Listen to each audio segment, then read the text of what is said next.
Good evening, dreamer, and welcome back to Dreamy Science Stories. I'm glad you're here. Wherever this moment has found you, at the end of a long day, or in the quiet space between thoughts, you don't need to do anything now. Just let your breathing soften and allow the weight of the world to loosen its hold. Tonight, we won't be looking up at the stars. We'll be drifting downward instead, through layers of ancient ice, through frozen silence measured not in minutes, but in millennia. Beneath the vast ice sheets of our planet, hidden far from sunlight and sound, lie places that feel almost forgotten by time itself. Lakes of liquid water, sealed beneath kilometers of ice. Still, dark, and impossibly old. These subglacial lakes have waited quietly for hundreds of thousands, sometimes millions of years, unchanged, undisturbed, untouched by seasons or skies. They hold stories written not in waves or reflections, but in pressure, warmth, and deep earth memory. And before we begin our slow descent, if these quiet journeys help you unwind or bring a sense of calm curiosity into your evenings, you're always welcome to gently like, share, or leave a soft thought in the comments. It helps this little corner of calm find other dreamers too. Now, let's sink slowly beneath the ice. There are places on Earth that exist without ever being seen, not hidden by distance or depth of ocean, but concealed beneath something far quieter, beneath ice so thick and ancient that it feels less like weather and more like time itself.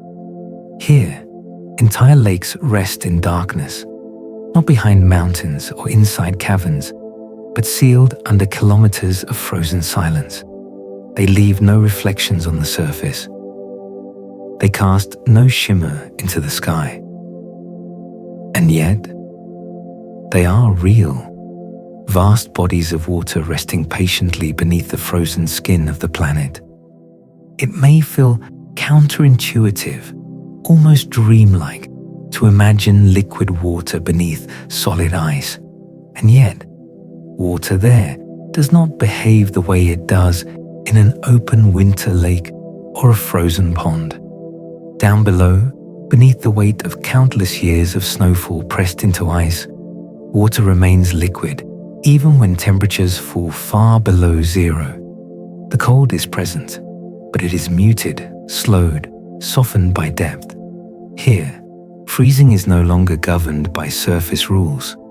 Instead, physics bends gently, allowing water to remain fluid in a place that seems, from above, entirely frozen.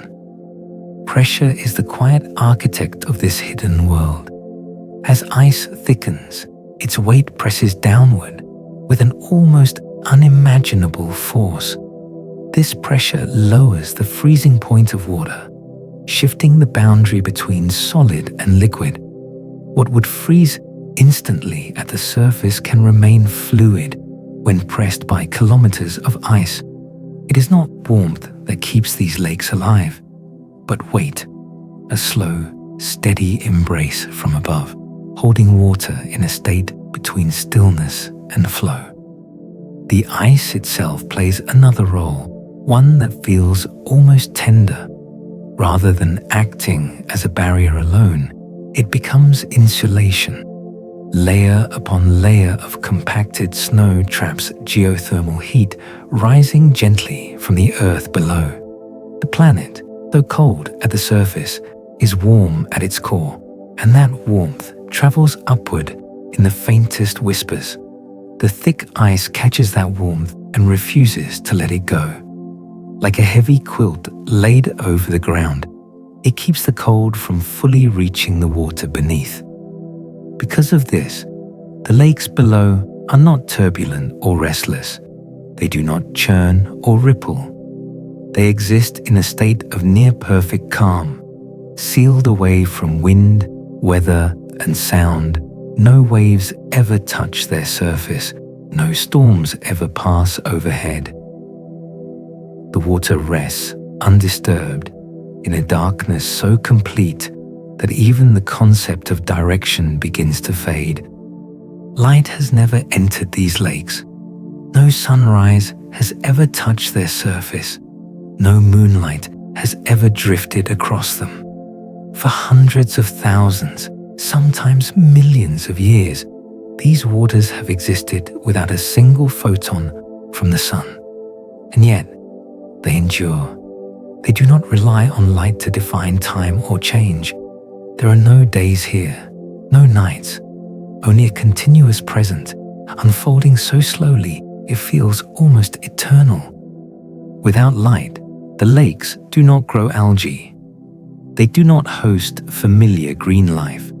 Instead, if life exists there at all, it does so in forms adapted to stillness and scarcity.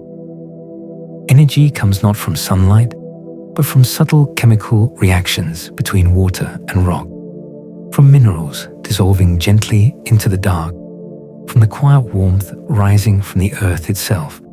Life, if present, would be patient beyond human comprehension, shaped by darkness and pressure, rather than cycles of dawn and dusk.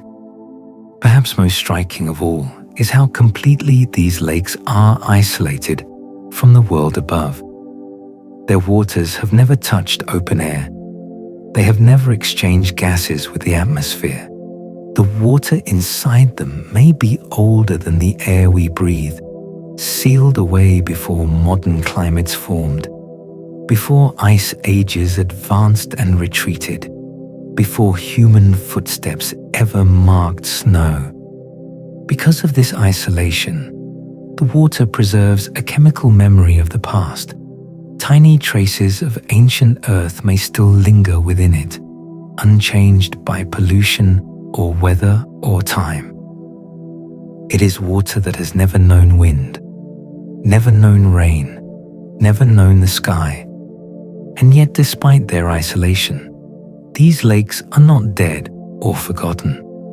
They interact gently with the ice above, causing the frozen surface to rise and fall by mere centimeters over years, a slow breathing motion, almost imperceptible as water shifts beneath the weight of ice. From satellites high above, scientists can detect these subtle movements, learning to read the presence of lakes without ever seeing them directly. In this way, the lakes speak without sound. They announce themselves through patience rather than spectacle. They remind us that not all of Earth's wonders are visible. Some exist entirely out of sight, quietly maintaining their own balance beneath the cold. As we imagine these hidden waters, resting far below the frozen surface, it becomes easier to let our own thoughts settle, to release the need for brightness and clarity, to rest in the idea that even in darkness, even under pressure, something can remain fluid, calm, unbroken, and somewhere beneath the ice, water continues to exist as it has for ages, unseen, untouched, and perfectly content to remain that way. These hidden lakes do not have shores in the way we are used to imagining them. There are no gentle curves of land meeting water, no pebbled edges or reeds bending at the boundary. Instead, the edges of these lakes are defined by pressure and temperature, by subtle shifts in ice above and rock below. Water meets ice directly, often at steep angles, forming boundaries that are neither solid nor fully fluid in the familiar sense. Shore is not a place you could stand. It is a gradient, a quiet negotiation between phases of matter. Here, the idea of a lake becomes less about geography and more about balance. Water exists because conditions allow it. not because the basin is neatly carved. The lake has no horizon. Its limits are mathematical rather than visual, determined by invisible forces rather than visible lines.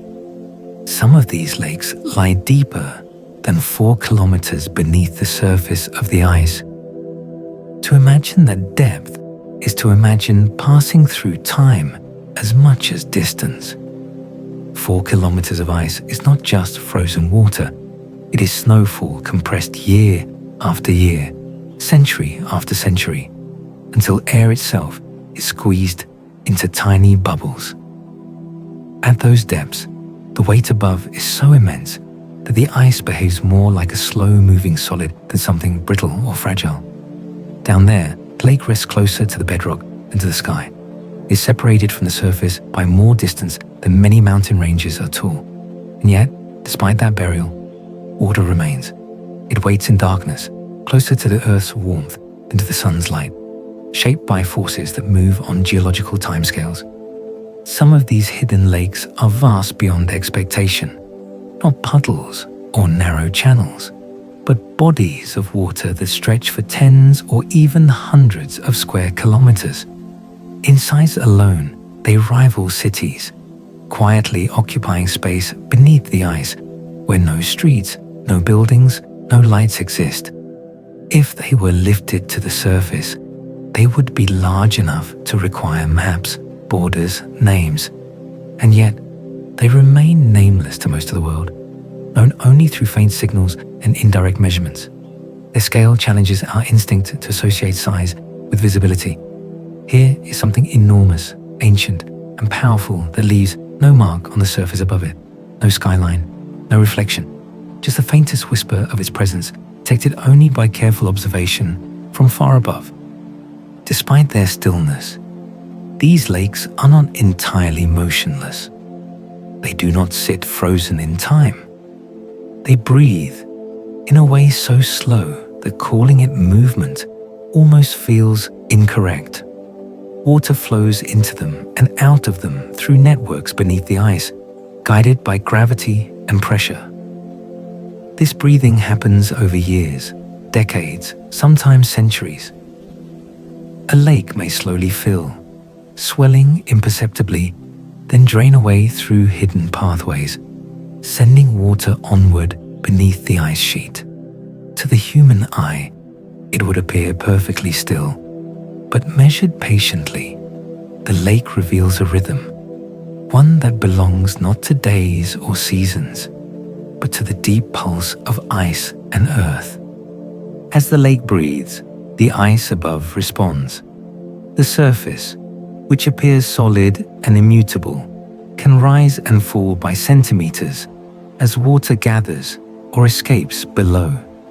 These movements are far too subtle to notice from the ground. They do not crack the ice or cause dramatic shifts. They happen quietly, like the slow lift of a sleeping chest. From space, however, satellites can detect these gentle changes, a slight bulge here, a subtle settling there. From these motions, scientists learn to read the presence of water without ever touching it. The ice becomes a membrane, sensitive to what lies beneath, quietly translating the language of hidden lakes into slow, measurable motion. For a long time, humans did not believe such lakes could exist at all. The idea of liquid water beneath kilometers of ice seemed to defy common sense. Ice meant cold, cold meant frozen. The possibility that water could remain liquid in such an environment felt almost like a contradiction. Early hints were dismissed as errors, misreadings, or equipment failures. The prevailing assumption was simple: beneath the ice, everything must be solid. It took patience, repeated observation, and a willingness to let go of intuition for the idea to gain acceptance. Science, like ice, can be slow to shift, but once it does, it reshapes everything above it. The first true glimpses of these hidden lakes did not come from drilling or direct exploration. They came from radar, signals sent downward through the ice, bouncing back with subtle clues encoded in their echoes. Radar could see what human eyes never could. Smooth, flat reflections suggested liquid surfaces buried far below. Where rough rock would scatter signals, water returned them cleanly, like a mirror in the dark. These invisible reflections became the first confirmation that something remarkable lay beneath the ice. Radar became the quiet witness, the distant observer that revealed a hidden world without disturbing it. In that moment, the frozen continents were no longer solid masses, but layered systems: ice above, water below, rock beneath it all, each influencing the other in slow, deliberate harmony. And as this understanding settled in, the idea of the Earth itself began to soften. The planet was no longer a static sphere with rigid layers, but a living system where water could exist in unexpected places, places defined not by sunlight or weather, but by pressure, patience, and time. The first subglacial lake ever confirmed did not arrive quietly into scientific understanding. Its existence challenged assumptions so deeply ingrained that even careful evidence was met with resistance. When early radar surveys beneath the Antarctic ice returned eerily smooth reflections, some researchers hesitated to accept what they implied. Liquid water, buried beneath kilometers of ice, seemed to contradict everything intuition suggested about cold and freezing. Was the signal an error? A trick of instrumentation? A misinterpretation of rough rock smoothed by distance? Debate lingered for years, moving slowly through journals and conferences until repeated measurements from different instruments, angles, and seasons all told the same calm story. Something flat, reflective, and vast lay hidden below. When confirmation finally came, it didn't feel like a triumphant discovery. It felt like the Earth quietly correcting a misunderstanding humanity had held for far too long. The ice above these lakes is older than any civilization humanity has ever built. Before cities rose, before writing etched memory into stone, snow was already falling in these places. Layer after layer accumulated, each winter pressing gently onto the last, until air itself became trapped in tiny bubbles. That ice holds a record of atmospheres long vanished, of volcanic ash from eruptions no human eye ever witnessed. While empires formed and fell, while languages were born and forgotten, the ice continued its patient work of compression and preservation. Standing above a subglacial lake means standing atop time itself. Time measured not in calendars, but in meters of frozen history. Unlike surface lakes, these hidden waters do not reflect the sky. No clouds drift across their surface. No stars scatter into trembling points of light. There is no shimmer at sunrise, no soft glow at dusk. The concept of reflection loses its meaning when light has never been present. The water surface remains perfectly dark, absorbing silence rather than color. If one could stand above it, if standing were even possible, there would be nothing to see. No visual confirmation of depth or boundary. Only the knowledge that water lies there, unseen and unseeing. And yet these lakes reflect something far deeper than clouds or constellations. They reflect the history of the Earth itself.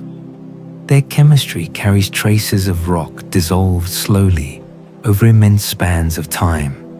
Their sediments, if ever sampled, would tell stories of tectonic shifts and geothermal whispers. Each molecule of water has interacted with stone that predates continents as we know them. In this way, the lakes become mirrors of planetary memory, holding information not in images, but in composition. They are archives written in pressure, temperature, and elemental ratios. records that speak not of weather, but of deep time.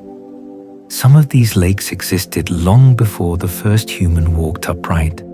They were already sealed beneath ice, while early hominins learned to use tools. They persisted while glaciers advanced and retreated across the planet. When modern humans began to spread across continents, painting caves and shaping language, these lakes were already ancient. They did not witness humanity's rise. They simply continued to exist, unchanged by it. Their timelines do not intersect with ours in any meaningful way. They belong to a world that moves on scales far slower and far quieter than human history. There are lakes beneath the ice that have never seen the sun, not once, not even faintly. They were sealed away before sunlight could ever reach them, entombed as ice thickened above their forming waters.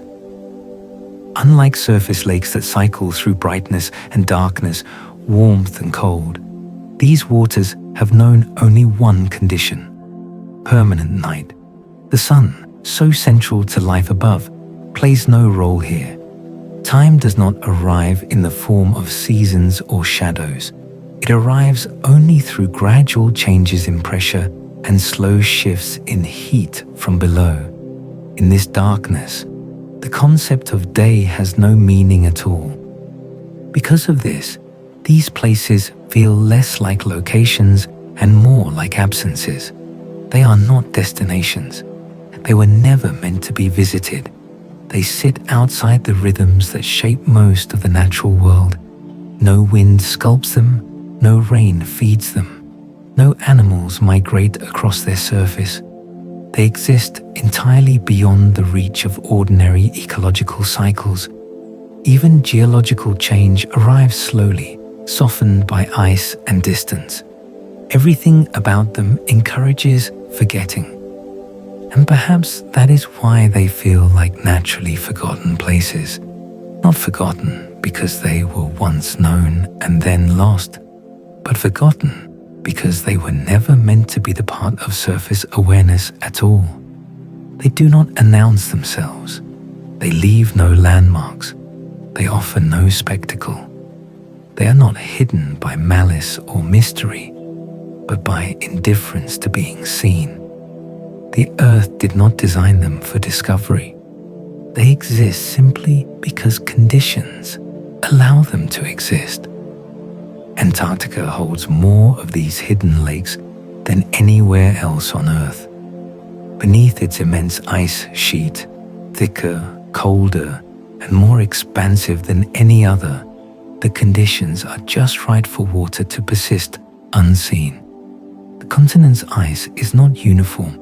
It drapes over valleys, ridges, and basins carved long before ice arrived, creating natural spaces where water can collect and remain. Combined with geothermal warmth rising gently from the crust below, Antarctica becomes a quiet sanctuary for liquid water in a frozen world.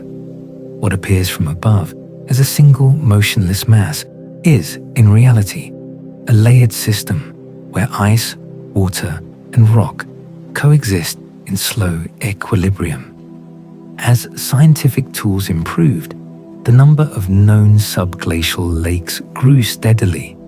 What began as a handful of uncertain signals has expanded into a vast catalogue. Today, more than 400 such lakes have been identified beneath the Antarctic ice. Each one was discovered not by sight, but by subtle clues: smooth radar reflections, gentle shifts in ice elevation, faint gravitational anomalies. Some lakes are large and deep, others small and fleeting. Some are stable over long periods, while others appear and disappear as water migrates beneath the ice.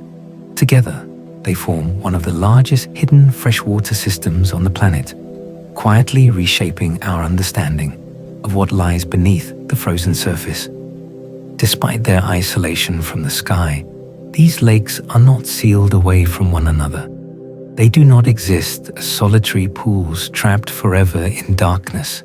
Instead, many are connected through networks of subglacial channels, pathways carved by pressure, heat, and time. Water can move between lakes, slowly threading its way through narrow corridors beneath the ice. This connectivity allows energy, sediment, and dissolved minerals to travel across vast distances without ever touching the surface. The system behaves less like a collection of isolated lakes and more like a hidden watershed, flowing in ways that are difficult to observe but deeply influential. The flow between these lakes is not fast. There are no rushing currents or dramatic cascades. Movement happens on a timescale that feels almost meditative. Water creeps along pressure gradients, guided by the shape of the bedrock and the weight of ice above. A journey that might take minutes in a surface river can take years or even decades beneath the ice. This slow circulation allows the water to remain cold, calm, and chemically stable, interacting gently with rock and sediment along its path. The system evolves not through force, but through patience. Water beneath the ice moves in rhythm with the ice itself.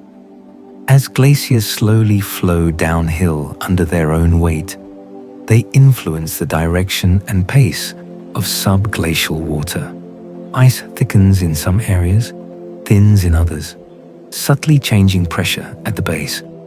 These changes guide water toward new pathways, redirecting flow over time. In this way, ice and water are locked in a quiet partnership. Neither dominates the other.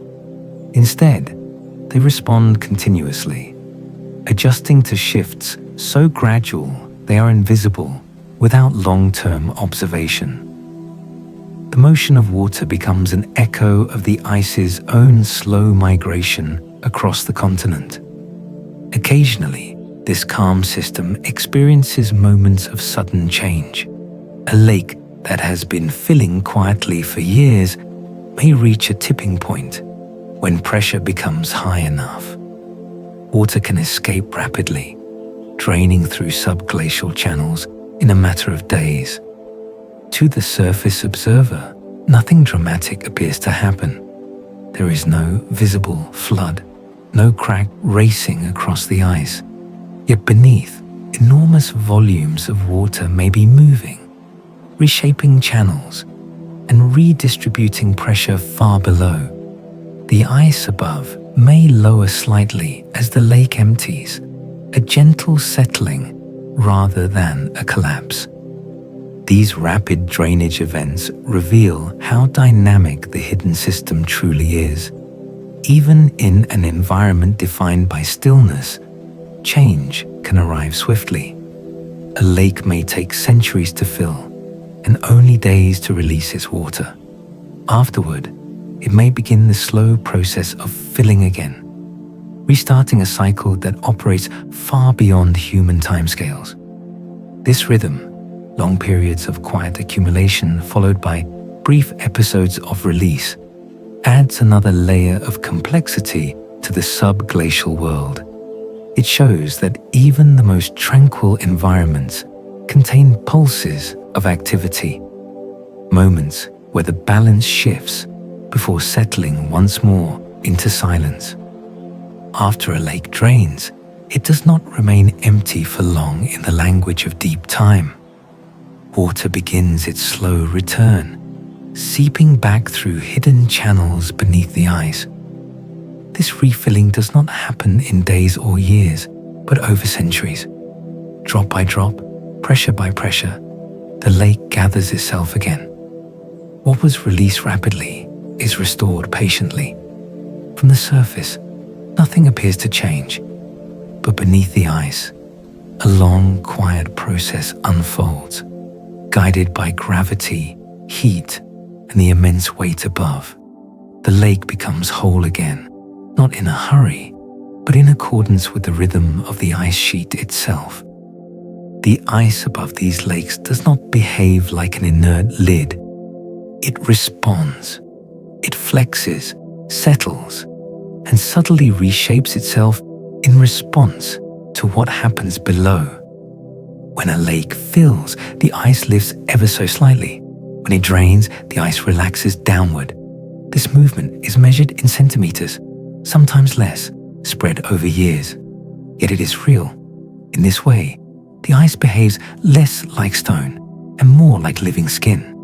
Sensitive, adaptive, quietly aware of internal change. It stretches without tearing. It yields without breaking. The boundary between solid and fluid becomes something dynamic, alive in motion, even when it appears still.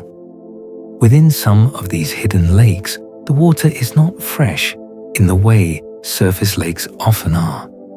Salinity varies from place to place, shaped by interactions with rock and sediment over immense spans of time. In certain basins, salts accumulate slowly, dissolved from the surrounding bedrock and concentrated by limited circulation. These lakes carry a faint mineral richness, a chemical signature shaped by darkness and depth rather than rain or rivers. The presence of salt alters not only the water's composition, but its behavior. It changes how water freezes, flows, and persists under pressure. Salt plays a quiet but essential role in keeping water liquid beneath the ice. As salinity increases, the freezing point of water drops. This allows liquid water to exist at temperatures that would otherwise force it into solid form. In combination with pressure and geothermal warmth, salt becomes another safeguard against freezing. It works invisibly, molecule by molecule, extending the window in which water can remain fluid. The lake does not rely on one condition alone. It survives through a delicate balance of many: pressure, heat, chemistry, all working together in silence. Beneath the lakes, the earth itself provides a gentle source of warmth. Geothermal heat rises from deep within the planet, a reminder that Earth is not cold at its core. Though faint, this heat is constant. It warms the rock below the ice, which in turn warms the water resting above it. This upward flow of energy is slow and steady, like a distant heartbeat. It does not create turbulence or boiling. It simply maintains the conditions needed for water to remain liquid in an otherwise frozen world. The lakes exist not because the surface is warm, but because the planet below never fully cools. The rock beneath these lakes is far from lifeless. Though solid, it is still part of a dynamic planet. It shifts, flexes, and responds to tectonic forces deep below. Heat flows through it. Minerals migrate within it. In geological terms, the rock is still alive, participating in processes that have shaped the Earth for billions of years. This living foundation influences the chemistry of the lakes, releasing elements and compounds into the water over time. Each interaction is slow, subtle, and cumulative, shaping the lake without disturbance. These lakes rest upon some of the oldest rock on the planet. Ancient continental foundations lie buried beneath Antarctica's ice, remnants of worlds that existed long before the current arrangement of continents. These rocks have endured supercontinents forming and breaking apart, oceans opening and closing, climates shifting again and again. They are older than mountains, older than most surface landscapes. The lakes above them are cradled by this deep history, their waters touching stone that remembers epochs beyond imagination. In this setting, time feels layered rather than linear. Ice preserves the recent past, Water records slower change. Rock holds memory stretching back toward the formation of the Earth itself. In these places, nothing is hurried. Every process unfolds at its own pace, dictated by forces indifferent to observation. The lake fills over centuries. The ice responds gently. Salt quietly lowers the freezing point. Heat rises endlessly from below. Rock continues its slow transformations. Together, they form an environment that feels removed from urgency, from surface rhythms, from human concerns. It is a world defined not by motion we can see, but by change that happens whether or not anyone is watching. Some subglacial lakes rest within valleys that were carved long before ice ever arrived. These valleys were once shaped by rivers flowing freely under open skies, cutting slowly into rock over millions of years. When climates cooled and ice sheets advanced, the valleys did not disappear. They were simply buried. Ice flowed into them, filling the low places first, sealing their contours beneath frozen layers. Later, when pressure, heat, and water aligned, liquid returned. Not as a river this time, but as a lake resting quietly in the old shape of the land. The valley remains, remembered only by rock and water, long after its surface expression vanished. Other lakes occupy even stranger locations. Some lie within the hollowed hearts of mountains that no longer rise above the surface. These mountains were once part of ancient ranges, uplifted by tectonic forces and worn down by erosion over immense spans of time. Eventually, they sank beneath advancing ice, their peaks crushed and smoothed by pressure. Within fractures and basins inside these buried mountains, water found space to gather. The lake becomes a hidden chamber inside stone, enclosed not by walls we could recognize, but by the deep geometry of rock shaped long before ice took hold. The mountain still exists, not as a peak, but as a memory holding water in its quiet core. In total darkness, water continues to shape stone. Even without light, without waves, without rushing currents, water slowly polishes the rock beneath it. Over centuries and millennia, tiny movements and chemical interactions smooth sharp edges into gentle curves. Minerals dissolve and redeposit. Surfaces become slick, almost glass-like. The process is subtle and patient, but relentless. Stone yields not to force, but to persistence. In the absence of sunlight, erosion continues as it always has, silent, steady, and unconcerned with being seen. These lakes are not uniform bodies of water. They are layered, structured, quietly complex. Temperature, salinity, and pressure vary with depth, creating distinct zones within the same lake. Water near the bottom may be warmer, enriched by geothermal heat and minerals from the rock below. Above it, cooler layers may rest, heavier or lighter, depending on their chemical makeup. These layers can remain stable for long periods, barely mixing, preserved by the stillness of their environment.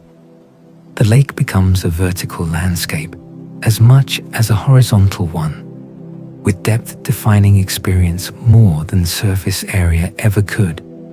Some of these lakes are surprisingly shallow. They spread thinly across broad areas, forming wide, flat sheets of water trapped between ice and rock. In these places, depth may measure only a few meters, yet the lake can extend for many kilometers. Such lakes respond quickly to changes in pressure and flow, filling and draining more readily than deeper basins. Their shallowness does not make them insignificant.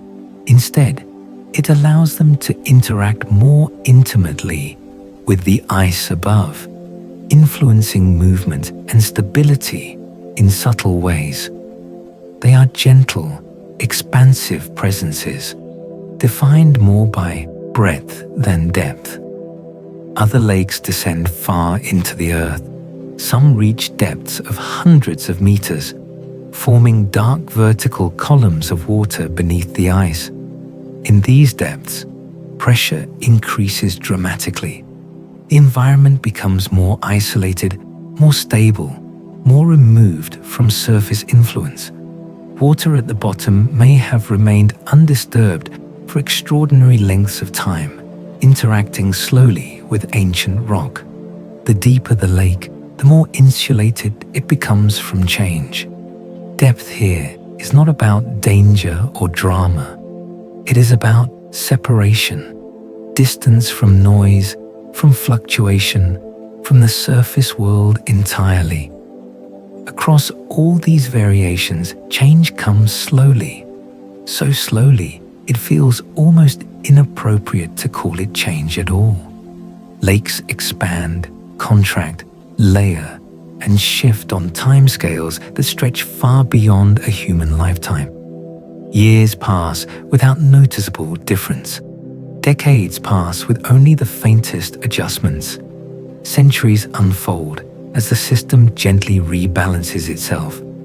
There is no urgency, no sudden transformation unless conditions quietly accumulate over long periods. The lakes exist in a state that feels meditative, governed by patience rather than motion. In this near stillness, the lakes offer a different way of understanding activity. Movement does not require speed. Change does not require disruption. Here, transformation happens through endurance. Water remains water. Rock remains rock. Ice remains ice. And yet, everything is subtly influencing everything else, continuously, without spectacle. The lakes teach a form of stillness that is not empty, but full of time, pressure, and quiet interaction. They do not rush toward the future. They simply continue, allowing the planet to unfold around them at its own unhurried pace. Lake Vostok lies hidden beneath the East Antarctic ice sheet, vast enough to rival the great surface lakes of the world. In sheer scale, it approaches the size of Lake Ontario, stretching for hundreds of kilometers beneath the ice. Yet, unlike any surface lake, its immensity is completely invisible. No shoreline hints at its presence. No satellite image reveals its shape directly. Its size was inferred slowly, patiently, through radar echoes and subtle variations in ice thickness. An entire inland sea rests there, larger than many countries' freshwater reserves, existing without waves, without wind, without a single reflection of sky. Its enormity challenges the instinct to equate importance with visibility. Here is one of Earth's largest lakes, and it exists entirely out of sight. Lake Vostok has been sealed beneath ice for more than 15 million years. When it was last exposed, the world above looked nothing like it does today. Ice sheets were thinner. Oceans flowed through different pathways. Many modern species had not yet evolved. As Antarctica cooled and ice thickened, the lake was gradually entombed, cut off from the surface with extraordinary finality. Snowfall compressed into ice. Ice thickened into kilometers, and the lake slipped out of contact with the changing planet above. While climates oscillated, continents shifted, and life diversified elsewhere, Lake Vostok remained in darkness, unchanged in its isolation. Within the lake, even the air tells a story of deep time. Trapped gases dissolved in the water are believed to be older than the ice resting above them. These gases were sealed away before the upper layers of ice even formed, preserved under pressure and darkness. As ice accumulated overhead, it carried newer air from newer atmospheres, stacking time layer upon layer. Below it all, the lake retained a snapshot of an older world. The air there does not match what humans breathe today. It carries a chemical signature from a time before modern industry, before recent climate shifts, before the present atmosphere fully took shape. Because of this, the water in Lake Vostok may never have interacted with the modern atmosphere at all. For millions of years, it has remained isolated from wind, rain, and open air. No exchange of gases, no seasonal mixing, no infusion of oxygen from storms or surface currents. The water exists in a closed system, governed only by pressure, rock chemistry, and faint geothermal warmth. It is water that has known nothing of clouds or skies, nothing of evaporation or rainfall. Its story is entirely internal, unfolding in silence beneath the ice. This isolation allows the lake to act as a vault for ancient gases. Compounds trapped within the water may represent atmospheric conditions that no longer exist on Earth. Traces of carbon dioxide, methane, or other gases could remain preserved, dissolved, and held steady under pressure. These gases are not refreshed or replaced. They simply remain, aging slowly, offering the possibility of reading Earth's past in chemical form. In this way, Lake Vostok becomes more than a lake. It becomes an archive, storing information about ancient environments that have long since vanished from the surface. When scientists studied ice cores taken from just above the lake, they found something unexpected. Within the ice, there were subtle indications of biological material, not proof of thriving ecosystems, not clear evidence of complex life, but faint chemical signatures consistent with microbial presence. These traces suggested that life, in some form, might exist or might once have existed in this isolated world. If true, it would mean that life had persisted without sunlight, without surface nutrients, relying instead on slow chemical energy from rock and water interactions. The implications of such a finding reach far beyond Antarctica. They suggest that life does not require familiar conditions to endure, that it can exist in darkness, sealed away, moving at a pace almost indistinguishable from stillness. Lake Vostok becomes a model not only for understanding Earth's extremes, but for imagining life elsewhere, beneath the ice of distant moons or deep within planets far from any star. The lake does not announce these possibilities loudly. It hints at them quietly, through chemistry locked in ice and water that has waited millions of years without needing to be understood. Drilling into a subglacial lake has never been treated as a simple act of exploration. From the very beginning, it has been understood as a moral question as much as a scientific one. These lakes are not merely hard to reach, they are profoundly untouched. They have existed in isolation for immense spans of time, evolving without interruption, without interference, without awareness of the surface world. To drill into such a place is to cross a boundary that cannot be restored once broken.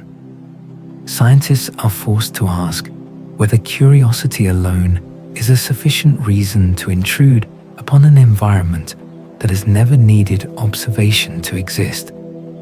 The fear that shapes every decision is contamination.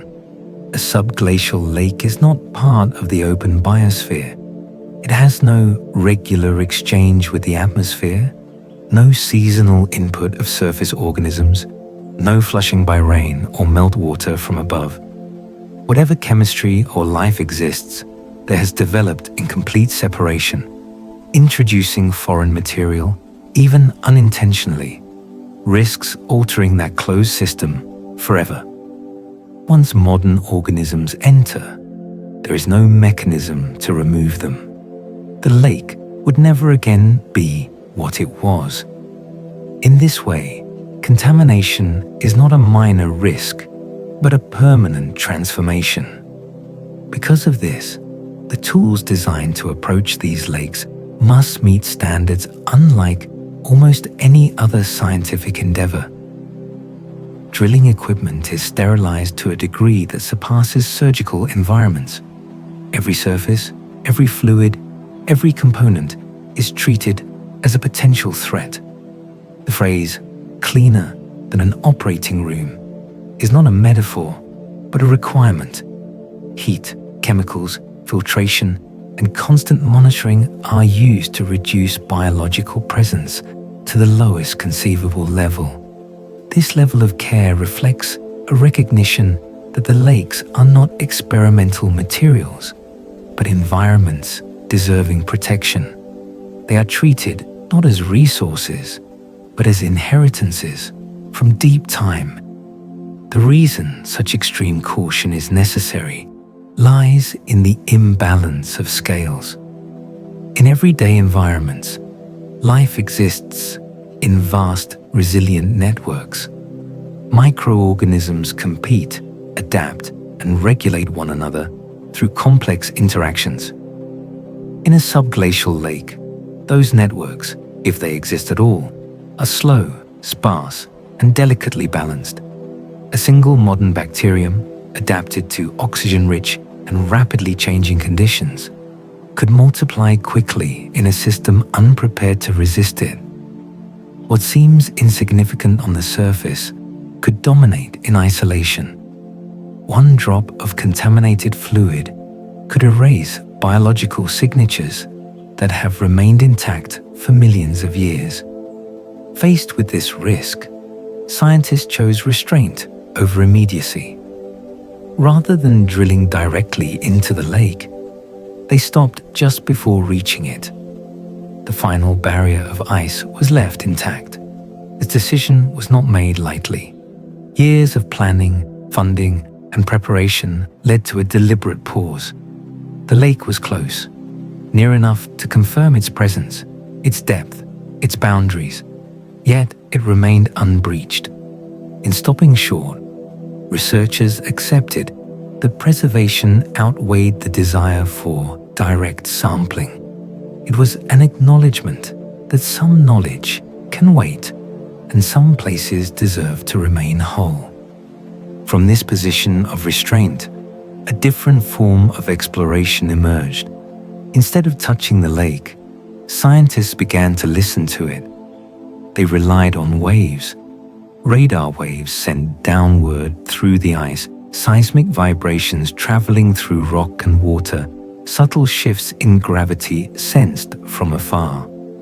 These waves interacted with the hidden lake and returned altered, carrying information encoded in their timing and shape. From these signals, scientists could infer the presence of liquid water, its smoothness, its extent, and even aspects of its internal structure. The lake revealed itself indirectly, without being disturbed. This method required patience and humility. Listening is slower than drilling. It offers fewer certainties and demands careful interpretation, but it also allows the lake to remain what it has always been. The waves do not introduce matter. They do not alter chemistry or temperature. They pass through, reflect, and fade, leaving the system unchanged. In this exchange, the lake participates without being harmed. It responds, but it is not touched. Through this approach, the lake becomes visible not through images, but through absence. Where rough rock would scatter signals, the lake reflects them cleanly. Where turbulence would distort waves, stillness preserves them. Its calm surface sharpens echoes. Its layered water alters seismic paths in measurable ways. The very lack of motion becomes evidence. Silence becomes structure. Stillness becomes signal. The lake is seen, not because it announces itself, but because it remains perfectly quiet. This way of knowing challenges long-held ideas about discovery.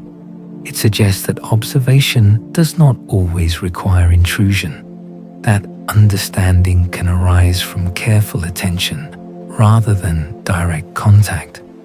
Subglacial lakes ask science to slow down, to respect boundaries that cannot be undone. They remind us that some environments hold value precisely because they have remained untouched. In choosing to listen rather than enter, researchers accept that the lake's greatest contribution may be its continued existence, unchanged, isolated, and quietly revealing itself only through the language of silence. Sound travels through ice in ways that feel almost intimate. It bends, slows, and changes character as it passes through frozen layers and into liquid below. Scientists send controlled acoustic signals downward, listening carefully to how those vibrations return. Water carries sound differently than rock. It absorbs some frequencies, reflects others, and reshapes the signal into something smoother, softer. By studying these subtle changes, researchers can read the hidden structure of the lake beneath the ice. Without ever touching the water, they can sense its depth, its boundaries, and even hints of its internal layering. The ice becomes a medium of communication, quietly translating the language of sound into knowledge about what lies below. When radar waves reach the surface of a subglacial lake, they behave in a strikingly familiar way.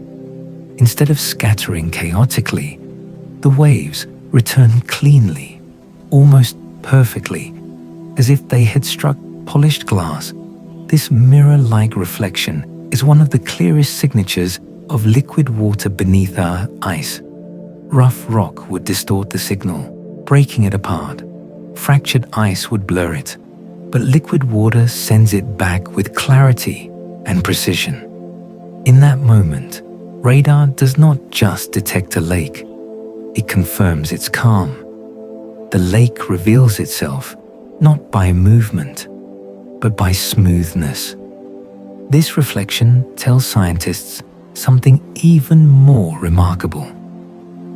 The surface of the water is extraordinarily smooth, smoother than most lakes on the surface of the Earth. There are no wind-driven ripples, no currents disturbing the boundary between ice and water. The interface remains flat over vast distances, uninterrupted by motion.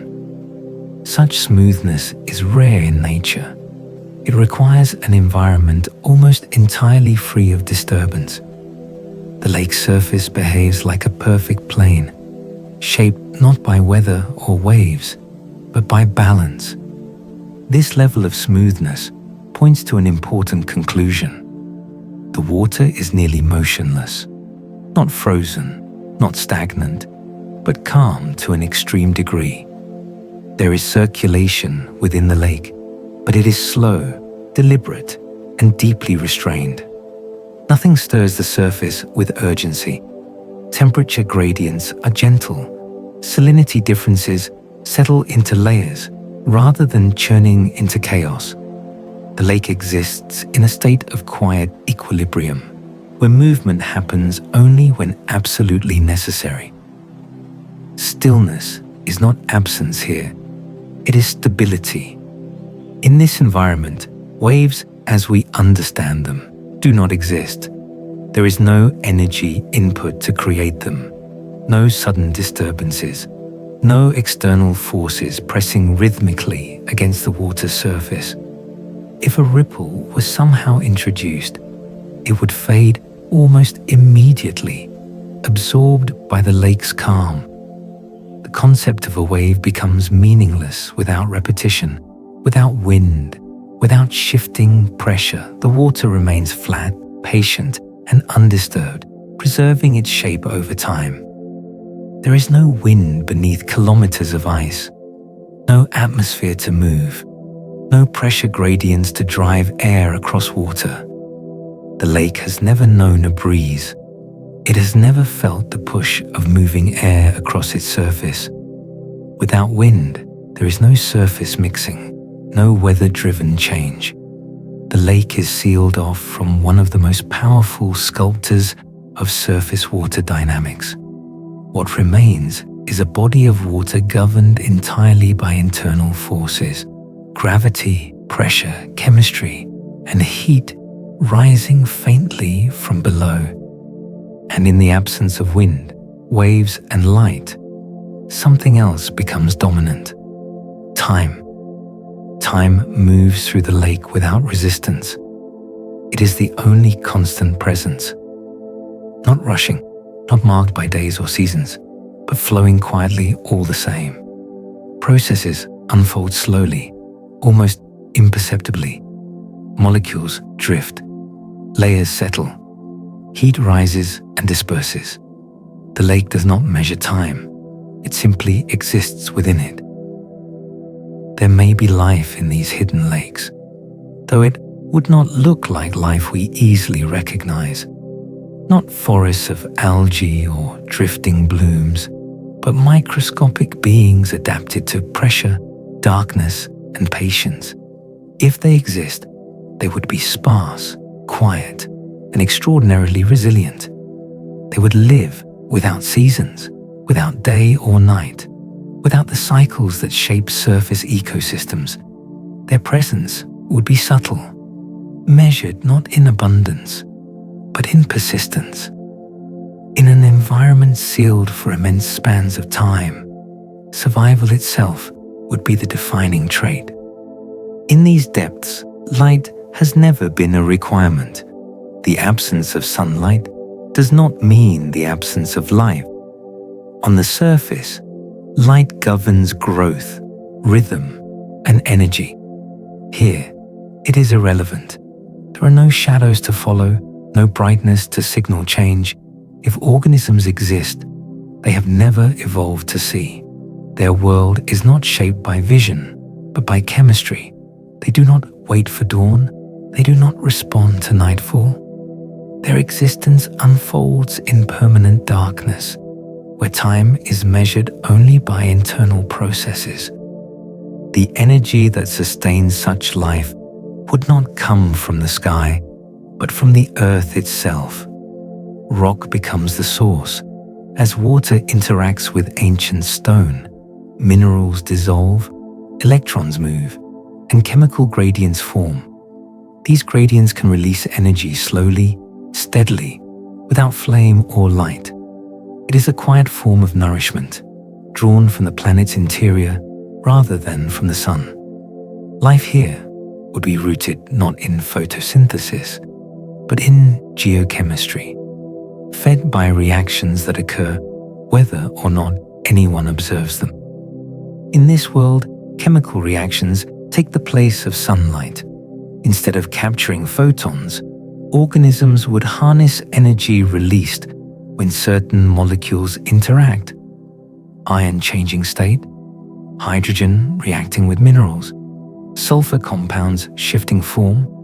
Each reaction releases a small amount of energy, insignificant on human scales, but sufficient when time stretches long enough.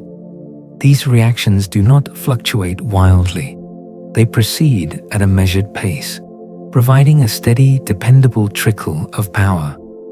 Life does not need abundance here. It needs consistency. Because energy arrives so slowly, life itself would move slowly, far slower than anything familiar to us. Growth would not be measured in hours or days, but in years. Metabolism would be restrained, carefully balanced to avoid waste. Cells might divide only rarely. Repair might take precedence over reproduction.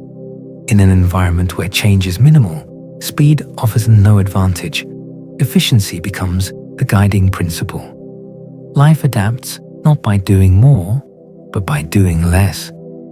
In such conditions, the very concept of a life cycle begins to stretch. Organisms may not follow the rapid patterns we associate with living systems. Birth, growth, reproduction, and death could blur into one another. An individual might persist for centuries, maintaining itself with minimal activity. There is no urgency to complete a cycle quickly. There are no predators pressing from above, no sudden environmental shifts demanding rapid response. Time allows patience to become a survival strategy. A single generation could last longer than entire human civilizations. Cells might remain active, yet unchanged for decades before dividing. Some processes could pause almost entirely, resuming only when conditions subtly shift. What we would call dormancy might simply be normal existence here. Life does not rush toward the future. It remains balanced in the present, sustained by slow chemistry and immense stability. Such longevity challenges how we define life itself. On the surface, life is often loud, fast, and visible here. It would be quiet, slow, and nearly invisible. It would leave few traces, few movements, few signals, and yet it would endure. Persistence would replace productivity as the measure of success. If these organisms exist, they would not experience time as we do. They would not age in familiar ways.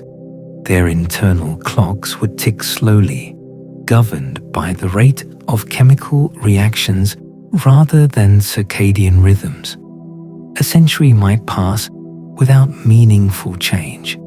From their perspective, stability is the norm. Change is the exception. In this way, subglacial life, if present, would embody a different philosophy of existence. Not expansion, not adaptation through speed, but survival through stillness. It would show that life does not require light, warmth, or movement to persist. Only a source of energy, however faint, and enough time for patience to matter. They do not know day or night. There is no sunrise to mark a beginning, no sunset to signal an end. In the depths beneath the ice, time does not arrive in cycles of light and darkness. Nothing brightens, nothing dims. Existence unfolds without reference to the sky. If life is present here, it has never learned to wait for morning or settle into sleep at dusk. Its rhythms are internal, guided by chemistry and pressure, rather than by clocks or shadows. The idea of a day has no meaning when light has never existed. There are no seasons either. No summer warmth seeping downward, no winter tightening its grip. The ice above may thicken or thin slowly over centuries, but these changes are far too gradual to resemble seasons. Nothing blooms and fades in response to temperature swings. Nothing migrates. Nothing prepares for cold or abundance. The environment remains almost perfectly constant, held steady by depth and insulation. Change does occur, but so slowly that it does not divide time into chapters. It simply flows. In this world, only pressure and stillness dominate. Pressure from kilometers of ice presses down endlessly, shaping water, chemistry, and any life that might exist. Stillness surrounds everything. There is no wind, no waves, no storms. The lake is not quiet in the way a forest is quiet. It is quiet in a deeper sense, where movement itself becomes rare. This stillness is not empty. It is structured, balanced, and complete. It defines what is possible and what is not. Because of this extreme environment, subglacial lakes have become powerful models for thinking about life beyond Earth. They show that liquid water can exist without sunlight, That energy can come from rock rather than stars. That stability, not variability, can support long-term persistence. If life can exist here, sealed beneath ice and pressure, then similar worlds elsewhere become imaginable. The question of habitability expands beyond warm surfaces and blue skies. Two distant icy moons are often brought into the conversation: Europa and Enceladus. Both are believed to hide vast oceans beneath frozen shells, kept liquid by tidal heating rather than sunlight. Like Earth's subglacial lakes, these oceans would exist in darkness, under immense pressure, isolated from any atmosphere. The comparison is not poetic, it is scientific. What we learn beneath Earth's ice helps us imagine what might exist beneath theirs. On Earth, subglacial lakes become natural laboratories. They are places where hypotheses about dark, energy-limited life can be explored without leaving the planet. They allow scientists to test instruments, refine methods, and challenge assumptions about what life requires. Every observation made here echoes outward, informing how we search for life in the solar system and beyond. The ice above becomes a stand-in for alien worlds.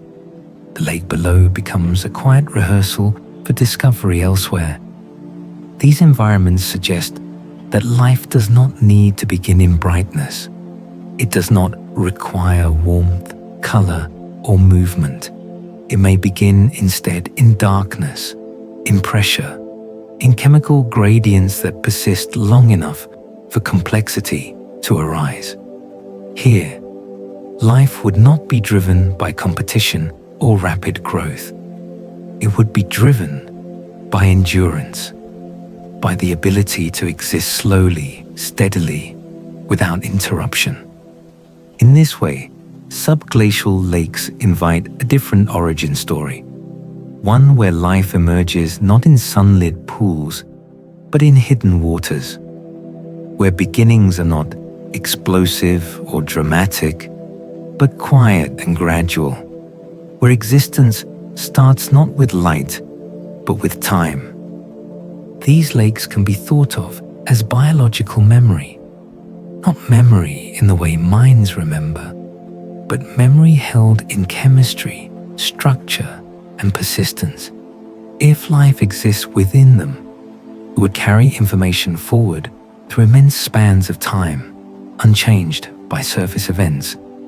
Each cell would be a record of conditions that no longer exist above the ice. The lake itself becomes a vessel of continuity, holding traces of biological processes that began long ago and were never interrupted.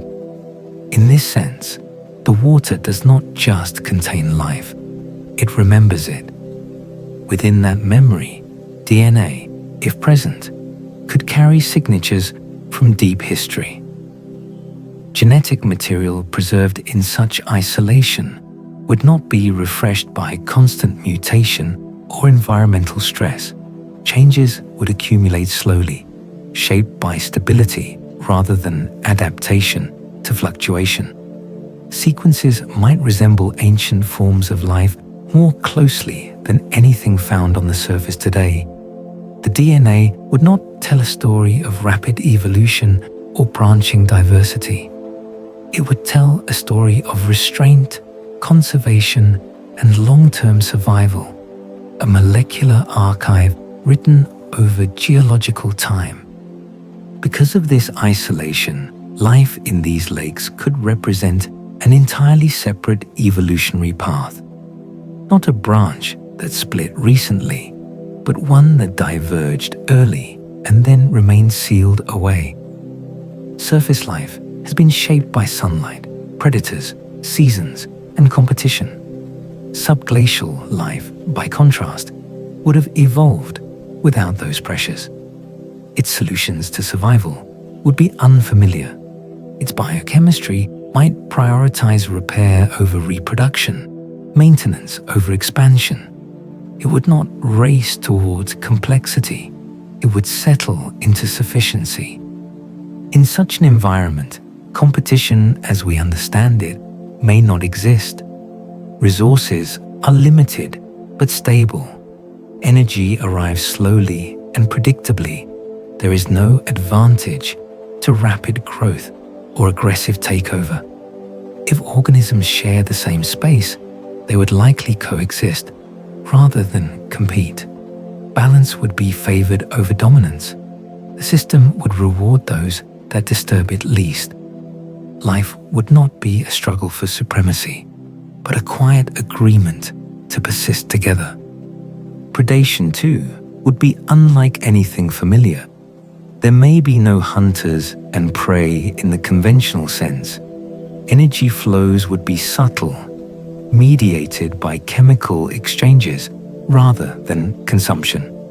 If organisms interact, it would be through slow transformations, one process feeding another, waste becoming resource over time. There would be no chase, no ambush, no violence of speed. The ecosystem, if it exists, would be built on patience rather than pursuit. In this world, existence itself becomes the primary function. There is no need to expand territory, no need to outcompete neighbors, no need to adapt to sudden change. Life does not strive, it remains. It holds its form against time, maintaining equilibrium rather than seeking progress.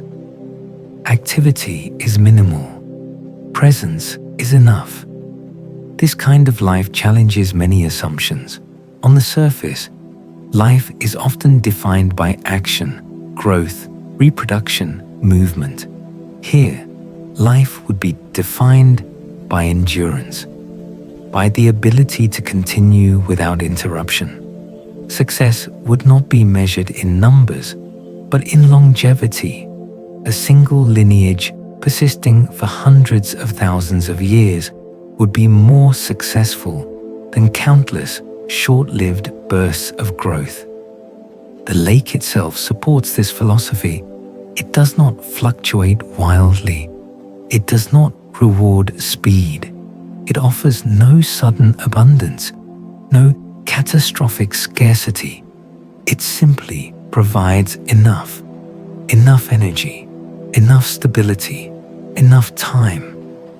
Life that fits into this environment would mirror its character: calm, restrained, persistent. If such organisms exist, they would not experience urgency. There would be no reason to hurry. Chemical reactions would unfold at their natural pace. Cellular processes would be tuned to avoid waste. Repair mechanisms might be more important than replication. Life would be lived in maintenance mode, sustained by balance rather than momentum. From this perspective, the lake becomes more than a habitat. It becomes a statement about what life can be, that life does not need to conquer or transform its environment. It can simply occupy it, gently, without leaving scars. This idea reshapes how we think about beginnings and endings. Life here would not have a dramatic origin or a clear endpoint. It would fade in and out of activity, pause and resume, without clear markers. The concept of extinction might not apply in the same way. As long as conditions remain stable, life would continue, neither advancing nor retreating, just holding its place in the deep. In this way, subglacial lakes suggest a form of existence that is almost meditative, life as a steady presence rather than a dynamic force, a continuation rather than a progression, something that does not seek to change the world, but to remain aligned with it. The organisms, if they are there, would not know they are ancient. They would not know they are isolated. They would not know they are rare.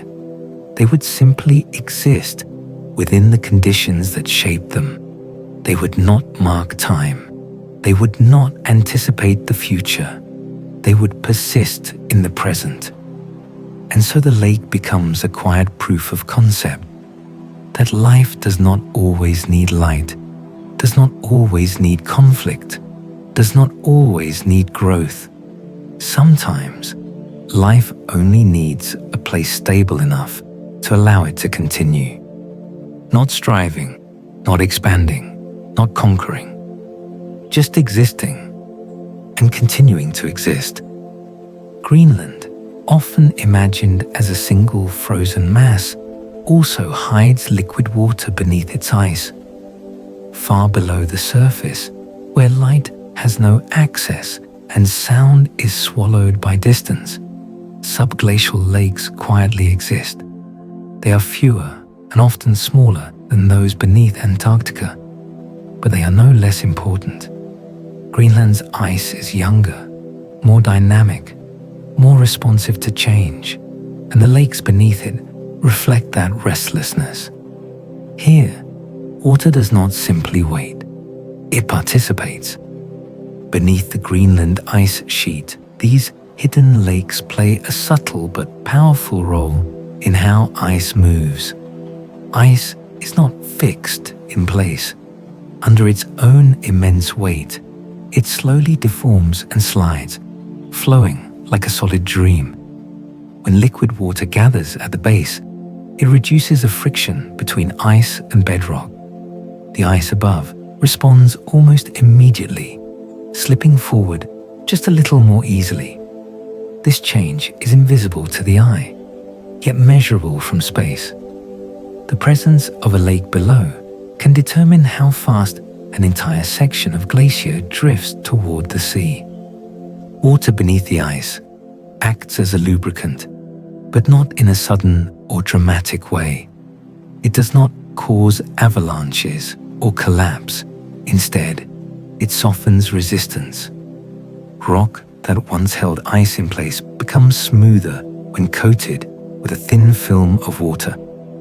The glacier above begins to glide rather than grip. Movement increases not through force, but through release.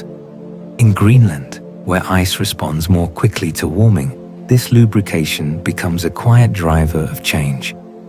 The motion of ice here is slow enough to feel unreal.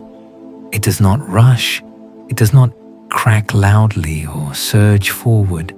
It moves the way a thought drifts when you are half asleep, steady, continuous, almost imperceptible, meters per year, sometimes centimeters, and yet, over decades and centuries, that motion reshapes coastlines and feeds the ocean. The presence of water beneath the ice turns this movement into something smoother, more fluid, more dreamlike. Ice slides as if remembering that it was once water itself. Unlike the vast, stable lakes beneath Antarctica, Greenland's subglacial lakes are often temporary. They appear when meltwater from the surface finds a pathway downward, carving channels through ice. They grow quietly, held in place by pressure and geometry. Then, just as quietly, they can disappear. A change in pressure, a shift in ice flow, a new pathway opening beneath the glacier. The lake drains, and its water joins a larger hidden network beneath the ice. What was once a lake becomes a memory. Some of these lakes exist only briefly in geological terms. They may form, persist for a few seasons or years, and then vanish completely. Instruments detect their presence through subtle lifts and falls in the ice surface. A rise as water gathers, a settling as it drains away. These short-lived lakes respond directly to climate conditions above.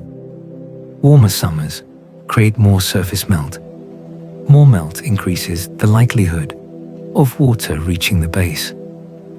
The lakes act as fleeting signatures of warmth, written and erased beneath the ice. And yet, not all of Greenland's hidden lakes are so ephemeral. Some persist far longer, surviving through colder periods, sealed beneath thicker ice. These longer-lived lakes change slowly, insulated from surface fluctuations. They are fed not only by surface melt, but by basal processes, pressure melting, geothermal heat, slow subglacial flow. Such lakes may endure for hundreds or even thousands of years, quietly maintaining their presence beneath a shifting ice sheet. They do not respond immediately to each warm season. They wait. These hidden lakes beneath Greenland act like quiet records of climate. They do not measure temperature directly, but they respond to it faithfully. When the surface warms, meltwater increases, pressure pathways open, and lakes are more likely to form. When colder conditions return, those pathways close and water movement slows. Over long spans of time, the appearance and disappearance of these lakes traces the rhythm of warming and cooling, written not in ice cores alone, but in the behavior of water beneath the ice. Because Greenland's ice sheet reacts more quickly to climate shifts, its subglacial lakes behave almost like sensitive instruments. They respond to change sooner than deeper, more insulated Antarctic systems. A warmer decade can alter their frequency. A cooler century can quiet them again. In this way, the lakes become part of the ice sheet's memory, storing information not as data points, but as patterns of presence and absence. They remember when melt was abundant. They remember when it was rare. Some lakes hold within them layered histories of warmth and cold. Chemical traces in their water reflect the conditions under which they formed. Salinity, dissolved gases, and isotopic signatures shift depending on how much surface melt contributed, how long the lake remained sealed, and how slowly it circulated. Each lake becomes a subtle archive, preserving evidence of past climates without ever seeing the sky. Their waters do not freeze and thaw with the seasons, but their existence itself marks longer environmental cycles. In Greenland, these lakes influence not only the ice above them, but the ice sheet's relationship with the ocean. When lubrication increases beneath glaciers, ice reaches the coast more efficiently. The movement remains slow, but its direction is steady. Over time, this contributes to ice loss at the margins, feeding the sea with meltwater locked away for millennia. The lakes do not cause this change alone. They participate quietly, as part of a larger system responding to heat, gravity, and time. What makes these lakes remarkable is not their drama, but their subtlety. They do not announce change with cracks or collapse. They express it through patience, through gradual shifts in flow, through the slow easing of resistance beneath ice. They show that transformation does not always arrive loudly. Sometimes it arrives as a slight increase in smoothness, a gentle release at the base of a glacier, barely noticeable unless watched for years. In this way, Greenland's subglacial lakes feel like a kind of planetary breath. They expand when warmth deepens. They contract when cold returns. They gather water, release it, and gather again. The process is not synchronized to human time, but it is rhythmic nonetheless, like breathing slowed almost to stillness, but never fully stopping. The ice sheet inhales meltwater. It exhales it toward the sea. Over thousands of years, these cycles leave their imprint, not as sharp lines or clear boundaries, but as gentle tendencies. More lakes during warmer epochs, fewer during colder ones. changes in where water prefers to settle beneath the ice. The lakes do not resist climate. They respond to it faithfully and quietly, adjusting their presence to the planet's changing balance. Seen this way, Greenland's hidden lakes are not anomalies. They are expressions of how ice, water, and heat negotiate with one another over time. They show that even the most solid-seeming landscapes are listening, responding, adapting. The ice does not crack under pressure alone. It learns how to move with it. Each lake becomes a memory of temperature, written in motion rather than numbers. A memory of pressure released, of friction softened, of water finding space beneath weight. These memories are not stored in words or images. They are stored in behavior, in how ice slides, in how lakes appear and vanish.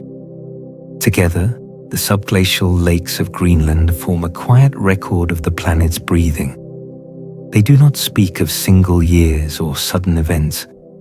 They speak of long inhalations and exhalations, periods of warmth and cold unfolding over centuries. They remind us that Earth does not rush its changes. It lets them pass slowly through every layer, from sky to ice to water to rock. And beneath the Greenland ice, far from light and weather, these lakes continue to mark that rhythm, holding the memory of warmth and cold and recording the slow, patient breath of the Earth itself. There are subglacial lakes that no human will ever touch, not because they are forbidden, but because there will never be a reason compelling enough to reach them.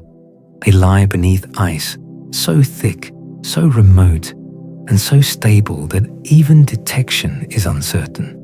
No drill will descend toward them. No instrument will be calibrated specifically for their presence. They exist beyond planning, beyond ambition, beyond the reach of curiosity. They remain where they are because nothing requires them to be otherwise. Some of these lakes do not need to be explored. They do not wait for discovery. They do not gain meaning through observation or measurement.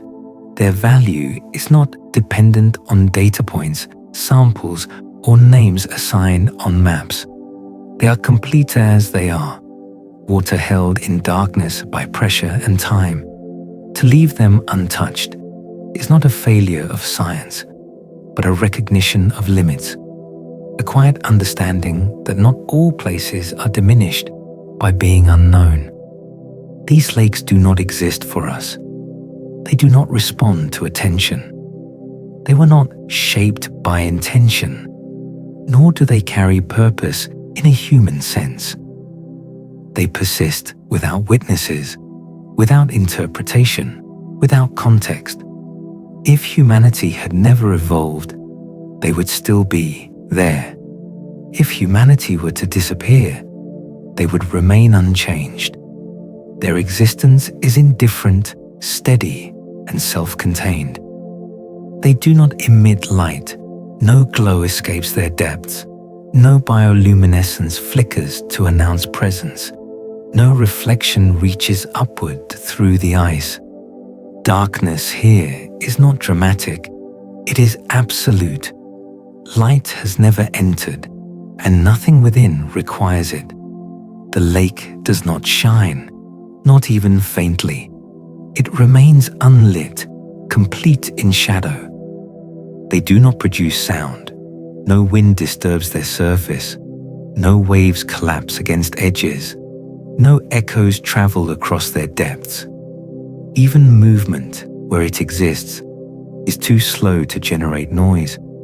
Sound fades before it can form. Silence is not imposed here. It is simply what remains when nothing is trying to be heard. They leave no trace. No mark rises to the surface to hint at their presence. No fracture, no plume. No discoloration of ice betrays what lies beneath. The ice above them looks no different from ice above solid rock. Snow continues to fall. Layers continue to compress. From above, there is nothing to suggest that water rests below. The lakes do not alter the landscape in visible ways. They pass through time without imprint, as if existence alone were not enough to be noticed. They are nothing more than water and stone. No borders, no names spoken aloud. Just liquid held gently between ancient rock and frozen weight. The simplicity is profound.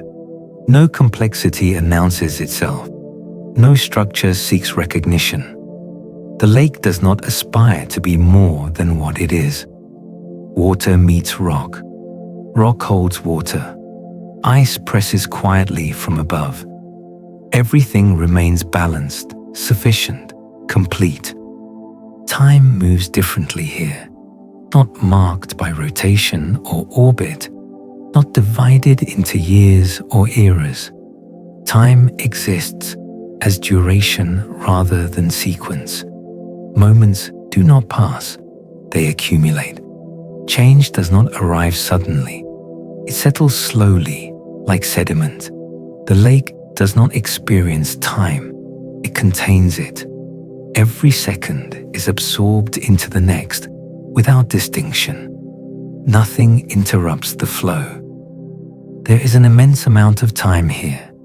Time measured not in lifetimes, but in the slow settling of molecules, in the gradual shifting of pressure, in the near imperceptible exchange of heat between rock and water. Thousands of years pass without meaningful alteration. Hundreds of thousands drift by as quietly as minutes elsewhere. The lake remains, holding all that time without reacting to it. It does not hurry through it. It does not resist it. It simply allows time to exist. In this accumulation of stillness, the lake reaches something close to perfection. Not perfection as an ideal, but as completeness. Nothing is missing. Nothing is excessive.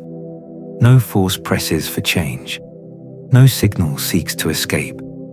The lake does not ask to be known. It does not hide. It simply is.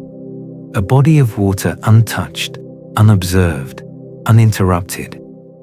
This is not silence as absence. It is silence as presence. A silence so full that nothing else can enter. No sound, no light, no intention passes through it. The lake remains whole in its quiet, undisturbed by curiosity or time. It does not wait for discovery. It does not fear it either. It exists beyond both. Here, beneath the ice, there is no narrative unfolding, no beginning moving toward an end, no climax, no resolution, only continuity. Water remains water. Stone remains stone. Time continues.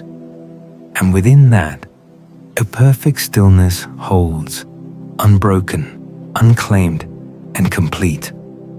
Now, as our journey beneath the ice gently comes to rest, there's nothing more you need to do. No facts to remember. No images to hold on to. Just allow everything to soften. Imagine the lakes once more, still beneath kilometers of ice, unmoving, untouched, perfectly content to remain exactly as they are. Let your thoughts become just as quiet. If any drift by, you don't need to follow them. Simply let them pass, like distant echoes fading into snow. Allow your breathing to slow a little more.